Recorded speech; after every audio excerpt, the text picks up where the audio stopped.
अजीज तलबा तालिबा, इस वक्त आप हजरात के सामने हाजिरी और आप हजरात के पुरमसरत प्रोग्राम में शिरकत अपने लिए बाइस सआदत समझता हूँ और आप हजरात की मेहनत और काबिज और ये प्रोग्राम की तरतीब और तालीम का सिलसिला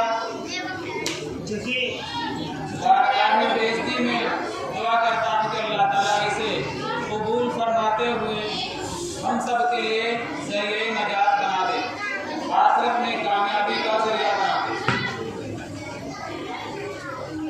मुअज़्ज़ज़ हज़रात और अजीज़ तलबा, आप काफ़ी देर से अपने प्रोग्राम को पेश कर रहे हैं और इस लंबे वक्त में आपकी थकान भी तारी है और दूसरी चीज़ों का भी तकाजा है, लेकिन कारी साहब की दरख्वास्त पर कुछ अर्ज करने की कोशिश कर रहा हूँ।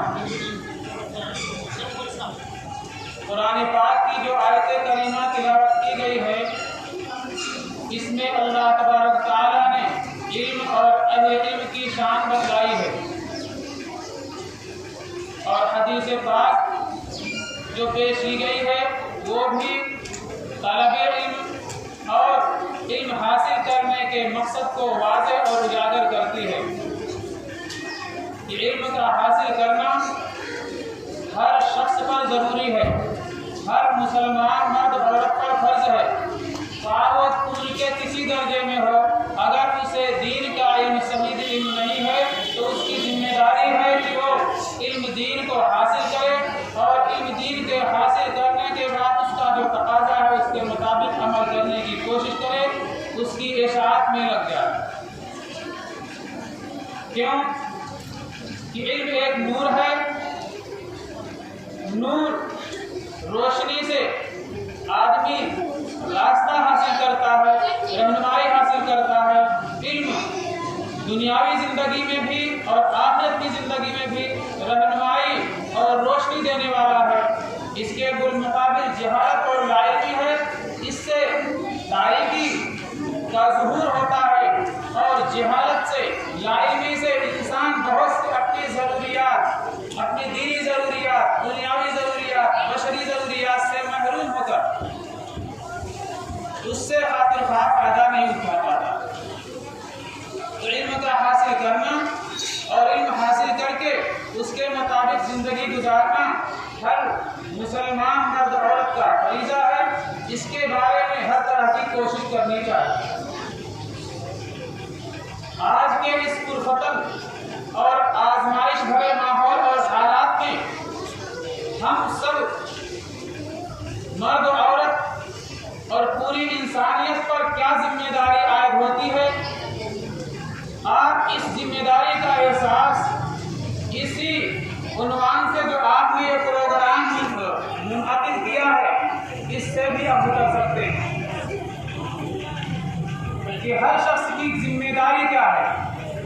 आज का ये जश्न आज़ादी का मौका, यौम आज़ादी के उन्वान से जो हम और आप जमा हुए हैं, ये हमें किस बात की तलकीन और तालीम देता है, ये हमें आपको किस चीज़ पर साबित कदम रहने की दावत देता है और हमें अपनी ज़िंदगी किस तरीके से गुजारने की दावत देता है।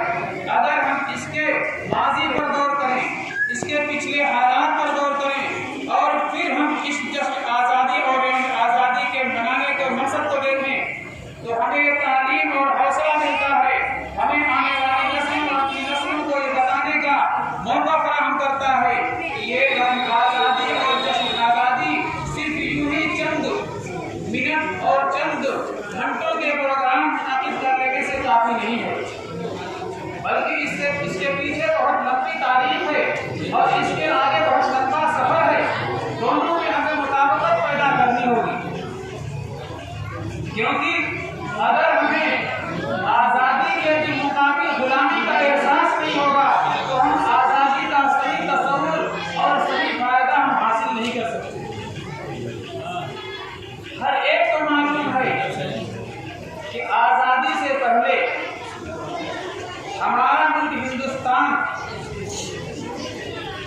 जालिम जाबिर अंग्रेजों के कब्जे में था और हिंदुस्तान का हर फर्द, इस वतन का हर शख्स गुलामी की जंजीरों में जकड़ा हुआ था। और ये आजादी की जरूरत क्यों पेश आती है? इस्लाम की फितरत ही ने आजादी का वजूद और आजादी की नेमत अता की है। इस्लाम आजाद रहना सिखाता है, लेकिन इस तरह आजादी नहीं जिस तरह आजादी के बाद हम और आप आजादाना जिंदगी गुजार रहे हैं।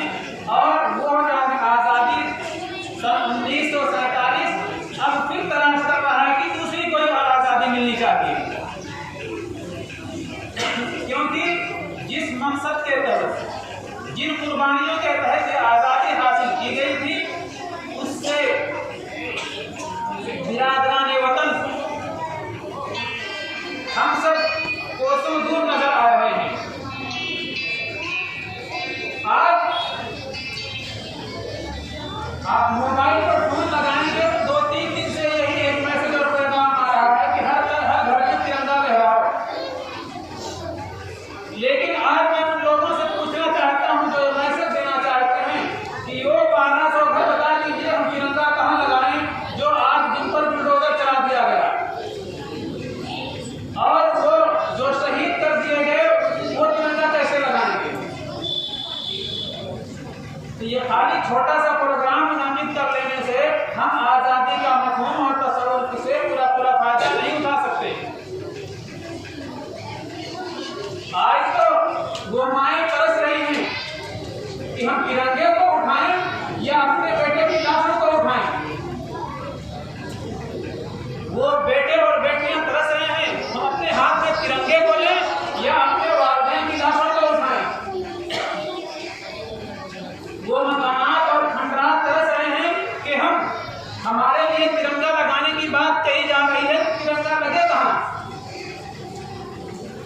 ये बड़े ही दुख भरा और दर्द भरा ये तिरंगा लगाने वालों की तरफ से पैगाम है। तिरंगा लगाना है, हमें इससे अपने हौसले को पस्त नहीं करना है। हालात आते हैं, ये तो बहुत मामूली हालात हैं, बहुत मामूली हालात हैं। सन 47 से पहले जो कुर्बानियां दी गई हैं उनका अगर तसव्वुर किया जाए, अगर उनकी तारीफ पेश की जाए तो हर दिल और कलेजा इस काबिल नहीं है कि इसको बर्दाश्त कर सके।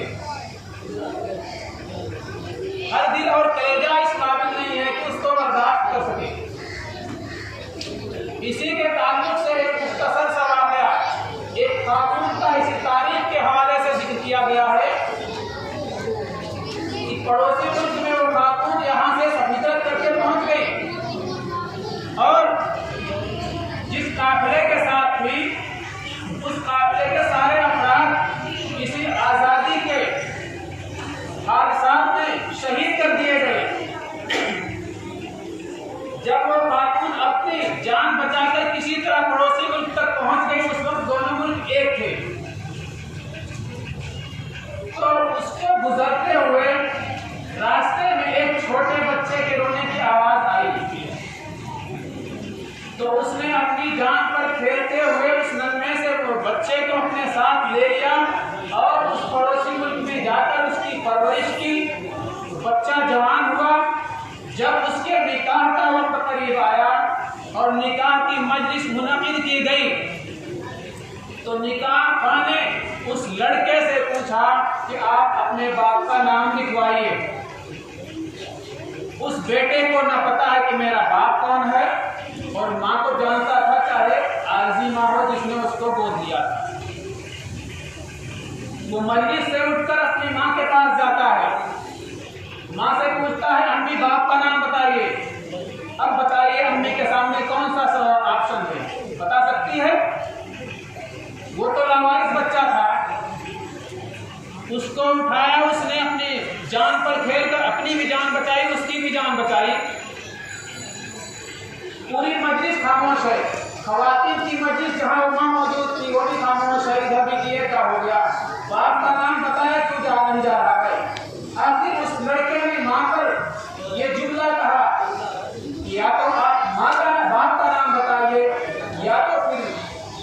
हमारी वर्दी अपने आपके रिश्ते से शक पैदा हो रहा है। तो माँ ने मजबूर होकर बताया कि मैं गलत नहीं हूँ, न तुम गलत औलाद हो। वाकया ये है कि उस वक्त 1947 में सब हिजरत कर रहे थे तो मेरा पूरा खानदान बिखर गया था और मुझे सिर्फ आप ही एक नेमत मिले थे। मैंने आपको उठा लिया था, परवरिश की और यहाँ तक पहुँचाया। हम आपके बाप का नाम बताने से माजूर हैं। आजादी तो ऐसे हासिल हुई है, ये एक तारीख नहीं है। और आजादी के हवाले से, आजादी के ताल्लुक से जितनी कुर्बानियां हिंदुस्तान और पाकिस्तान उस वक्त एक था, तकसीम बाद में हुई है, जितनी कुर्बानियां मुकम्मल बिरादराने वतन ने दी हैं उसका अक्सर हिस्सा सिर्फ अहले इस्लाम और मुसलमानों के हिस्से में आता है और वो भी खासतौर से उलमा के हिस्से में आता है। ये हिंदुस्तान तो सन 1947 में आज़ाद हुआ है। इससे पहले कई दौर गुजरे हैं, सदियां गुजर गई हैं हिंदुस्तान को आज़ाद कराने में। सबसे पहले जब अंग्रेजों ने हिंदुस्तान पर मुकम्मल कब्जा कर लिया और सबसे पहले जिसने इस चीज का एहसास किया वो बंगाल के नवाब सिराजुद्दौला थे, जिन्होंने पहली जंग आज़ादी लड़ी। फिर सिलसिला आगे बढ़ता गया। हर दौर में गद्दार और मुनाफिकीन रहे हैं जो दुश्मनों से मिलकर अपनों ही का नुकसान किया है। एक दौर गुजर गया, अगला दौर आया, मामला आया टीपू सुल्तान शहीद का, शेर मैसूर का। उन्होंने भी कुर्बानी दी, उन्होंने भी इस मिशन को, इस जंग आज़ादी के मिशन को आगे बढ़ाया। आखिर उन्हें भी शहादत का जाम नोश करना पड़ा और वो भी अपनों ही की गद्दारी से। उसके बाद शाह वलीउल्लाह मुहद्दिस दहलवी, शाह अब्दुल अजीज मुहद्दिस दहलवी, इन हजरात ने ये फतवा दिया कि हमारा मुल्क हिंदुस्तान इस हालात से दो चार है कि अब मुकम्मल तौर पर अंग्रेज के खिलाफ हर एक को सब आया होना है, हर एक पर जिहाद फर्ज हो चुका है। जिस तरीके से आज नमाज की फर्जियत है, हज की फर्जियत है, हर वाले होने पर ज़कात की फर्जियत है, रोजे के अय्याम में रोजे की फर्जियत है, इसी तरीके से उस वक्त ये फैसला किया गया। शाह अब्दुल अजीज मुहद्दिस दहलवी ने फतवा दिया अब हिंदुस्तान दारुल हर्ब हो चुका है, किसी के लिए गुंजाइश नहीं है कि पीछे हटे, हर एक को अंग्रेजों के मुकाबले में डट कर खड़ा होना है। और उन्होंने सिर्फ ये फतवा अपने लिए, इस्लाम के लिए या मुसलमानों के लिए नहीं दिया, बल्कि पूरी मिल्लत के लिए, हिंदुस्तान में बसने वाले तमाम बिरादरान वतन के लिए। क्योंकि अंग्रेज की गुलामी में सब थे, तन्हा मुसलमान या इस्लाम खतरे में नहीं था, हिंदू भी थे, सिख भी थे, ईसाई भी थे, अहले इस्लाम भी थे। उन्होंने सब के लिए मजमूई तौर पर यह फतवा दिया कि मुसलमान के लिए अब यह है कि हिंदुस्तान दारुल हर्ब हो चुका है, हिंदुस्तान की आज़ादी के लिए, इस्लाम के तहफ़्फ़ुज़ के लिए, ईमान की बका के लिए, अपने मदारिस के तहफ़्फ़ुज़ के लिए अब हर एक को सर पर कफन बांधकर जान की बाजी देनी होगी। ये आज़ादी ऐसे ही हासिल नहीं हुई, आज़ादी के पीछे बहुत कुर्बानियाँ हैं। उसके बाद सिलसिलेवार इन्हीं हालात में जो हमारे आपके सामने छोटी छोटी समेत चल रही हैं, ये मदारिस और मकातिब नजर आ रहे हैं। इन्हीं आज़ादी के दौरान कुर्बानियाँ देने वालों की कुर्बानियाँ हैं कि इन्हीं हालात में दारुल उलूम देवबंद का क़याम अमल में आया है। और दारुल उलूम देवबंद के क़याम का मकसद अव्वली ही यही था कि इस्लाम और मुसलमान और इन दीन और ईमान के तहफ़्फ़ुज़ के साथ साथ पूरी इंसानियत को गुलामी से नजात दिलाई जाए। और फिर दारुल उलूम के क़याम के बाद हज़रत शेखुल हिंद मौलाना महमूद हसन देवबंदी रहमतुल्लाह अलैह, हज़रत शेखुल इस्लाम मौलाना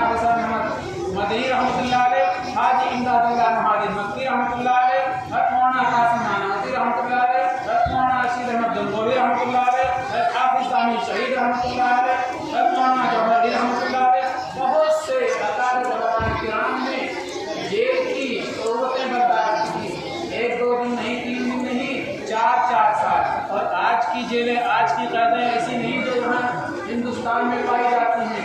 यहाँ से गिरफ्तार किया जा रहा है और ऐसे दुनिया के ऐसे हिस्से में भेजा जा रहा है ना वहाँ इंसान का गुजर है, न किसी जरूरियात का वहाँ इंतजाम। माल्टा में कैद कर दिया गया, 3.5 पौने 4 साल के करीब माल्टा में कैद रहे।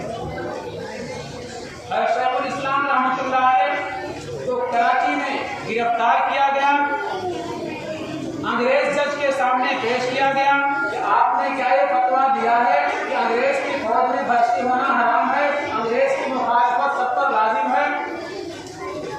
उन्होंने बड़े इत्मीनान से पुरसुकून लहजे में बावकात और बारोब होकर ये जुमला इरशाद फरमाया, जी हाँ मैंने ये फतवा दिया है, कल भी दिया था, आज भी दिया है, आइंदा भी देता रहूंगा।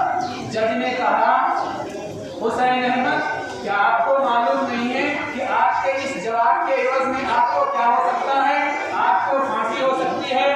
मौलाना हुसैन अहमद मदनी रहमतुल्लाह अलैह ने अपने बगल में कफन दबाए हुए थे, हाथ में निकाल कर मेज पर जज के रख दिया और ये फरमाया कि मुझे पहले से मालूम था, मैं ये कफन देवबंद से अपने साथ लाया हूँ, मैं हक को बोलकर या तो हिंदुस्तान को आजाद करा लूंगा या फिर जान शहादत नोश करके फांसी के फंदे पर लटक कर मैं इस कफन में तरफ से सरकारी कफन की न ख्वाहिश है न मुझे गवारा है कि मैं अंग्रेज के कफन में दफन हूँ।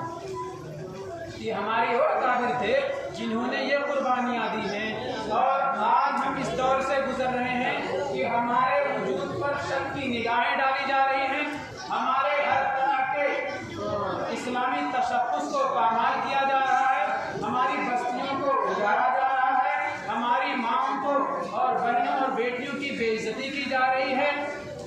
तो क्या आज़ादी हमने इसीलिए हासिल की थी या हमने आज़ादी हासिल करने के बाद आज़ादी का वो सबक भुला दिया जिसका खमियाजा आज हम भुगत रहे हैं? और वो खमियाजा कोई और नहीं है, जब कोई भी कौम अपनी तारीख को भुला देती है, अपने अकाबिर को भुला देती है, तो उसका हश्र यही होता है जो मणिपुर में हुआ, जो मेवात और नूह में हो रहा है, जो दुनिया को हिंदुस्तान के किसी और खित्ते में उनके ऐलान और चैलेंज के मुताबिक आइंदा सर पर मंडरा रहा है।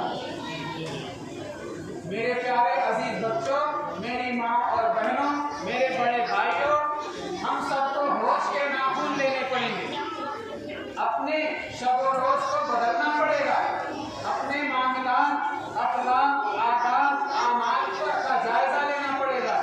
क्या हमारी जिंदगी, क्या हमारा अमल, क्या हमारा उठना बैठना उसके मुताबिक है जिसने हमें पैदा किया, या हम आज इसकी मुकम्मल नाफरमानी कर रहे हैं या उसकी नेमतों की नाशुक्री कर रहे हैं? अगर हम गौर करते हैं और अपनी शब-ओ-रोज की जिंदगी का जायजा लेते हैं, अपने मोहल्ले और हालात का जायजा लेते हैं, तो ये जो हालात हम पर आ रहे हैं, आजमाइशें आ रही हैं, ये तो आएंगी, आकर रहेंगी, लेकिन हमें पहले मरहले में अपने ईमान को मजबूत करना होगा, अकीदे तौहीद को मजबूत करना होगा, अपनी पूरी जिंदगी को संवारना होगा और अपनी नस्लों को दीन और दीन का इल्म में पुख्ता करना होगा, उनके अंदर दीनी जज्बा, दीनी माहौल, उनके दिलो दिमाग में दीनी तालीम को अव्वलीन मरहले में दाखिल करना होगा। उसके साथ साथ दुनियावी तालीम, दुनियावी फनून बहुत जरूरी है, बगैर इसके गुजारा नहीं, लेकिन बगैर इसके कोई चारा नहीं कि हम दीन से, ईमान से दूर हों या कमजोर हों और हम दुनिया और आखिरत में कामयाब होकर जिंदगी गुजार लें, ये नामुमकिन है।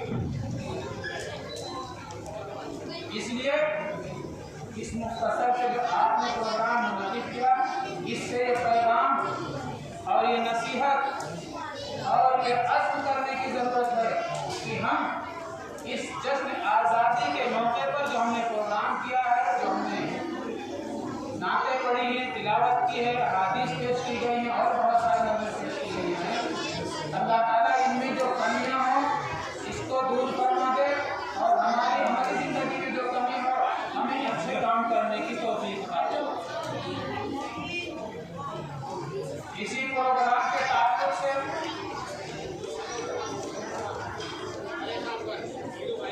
तिरंगे को लगाने की बात कही जा रही है। किसी अहलदीन ने, किसी साहिब कलम ने इन्हीं हालात को कलमबंद किया गया है, वो आपके सामने पेश करके मजीद आपका वक्त नहीं लेना चाहता। लाशों को संभालें कि तिरंगे को उठाएं, लाशों को संभालें कि तिरंगे को उठाएं, आज़ादी का हम जश्न भला कैसे मनाएं। हर शहर में नफरत का अजब खेल है जारी, हर शहर में नफरत का अजब खेल है जारी, हर सिमत तड़पती हुई लाशें हैं हमारी, रोते हुए बच्चे हैं बिलखती हुई माएँ, आज़ादी का हम जश्न, आज़ादी का हम जश्न भला कैसे मनाएं। भारत की जमीन खून से फिर लाल हुई है, फिर दौलत उल्फत से कंगाल हुई है। भारत की जमीन फिर खून से फिर लाल हुई है, फिर दौलत उल्फत से कंगाल हुई है। मिलता ही नहीं कोई किसे दुखड़ा सुनाए, आज़ादी का हम जश्न भला कैसे मनाएं। जो लोग सितमगर हैं हुकूमत है उन्हीं की, मुंसिफ भी उन्हीं के हैं, अदालत है उन्हीं की। इंसाफ की उम्मीद भला कैसे लगाएं, आज़ादी का हम जश्न भला कैसे मनाएं। ऐ खाके वतन हमने तुझे क्या न दिया था, कूदे के तरफ तेरे दस्त को गुलजार किया था। मुमकिन ही नहीं है कि तुझे छोड़ के जाए। क्यों आज ये नारा लगाया जा रहा है, आज ये धमकी दी जा रही है कि रहना है तो ऐसे रहना पड़ेगा, नहीं तो कब्रिस्तान या पड़ोसी मुल्क चलेगा। ऐ खाके वतन हमने तुझे क्या न दिया था, तू देखे तेरे दस्त को गुलजार किया था। मुमकिन ही नहीं है कि तुझे छोड़ के जाए, आज़ादी का हम जश्न भला कैसे मनाएं। मजलूम परेशान हैं, नाशाद हैं हम लोग, किस मुंह से कहें आज के आज़ाद हैं हम लोग। मजलूम परेशान हैं, नाशाद हैं हम लोग, किस मुंह से कहें आज के आज़ाद हैं हम लोग।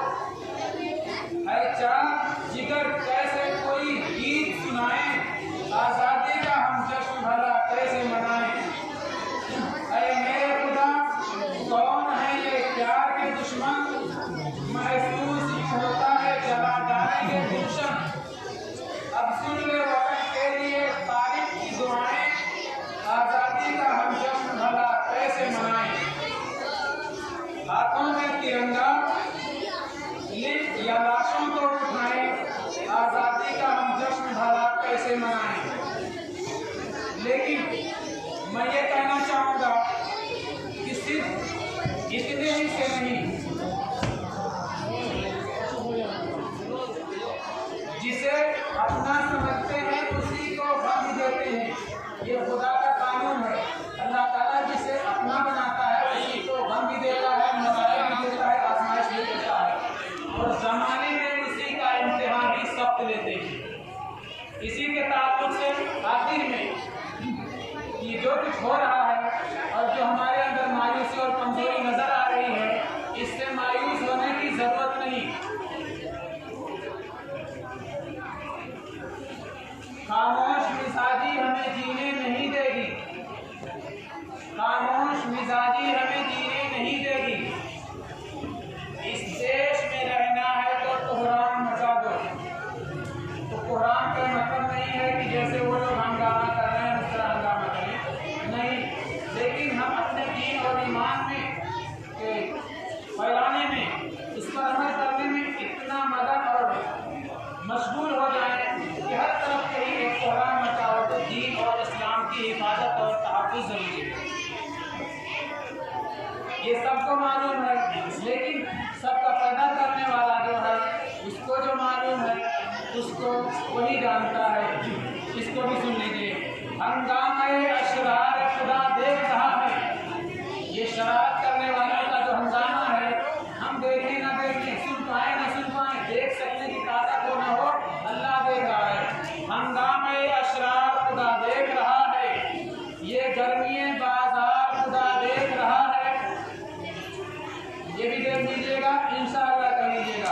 अब जल्द ही उठ जाएगा जालिम का जनाजा, अब जल्द ही उठ जाएगा जालिम का जनाजा।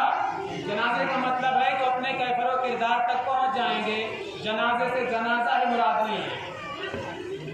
अब जल्द ही उठ जाएगा जालिम का जनाजा, ये जुल्म की रफ्तार खुदा देख रहा है। हमें आपको इसका अंदाजा नहीं कि इनका जुल्म किस रफ्तार से चल रहा है, लेकिन जो सबका मालिक है वो हर चीज को देख रहा है। हमदर्दी अक़वाम में सरगर्म है लीडर, हमारे जितने लीडरान हैं हमदर्दी में लगे हुए हैं, लेकिन और नीयत किरदार खुदा देख रहा है। कौन कितना मुखलिस है इस मामले में, कौन सिर्फ फोटो खिंचवा रहा है, कौन लाशों पर सियासत कर रहा है, और कौन मुखलिस है कि बिरादरान वतन या इंसान के साथ हमदर्दी कर रहा है। हमदर्दी अक़वाम में सरगर्म है लीडर, उसमें बहुत से मुखलिस भी हैं और बहुत से रियाकार मक्कार भी हैं, हर तरह के हैं, और नीयत किरदार खुदा देख रहा है। मिल्लत के निगहबानों की कौम के खादिम, चाहे मिल्लत के निगहबान हो हमारे आप में से या कौम की खिदमत कर रहे हों अवाम,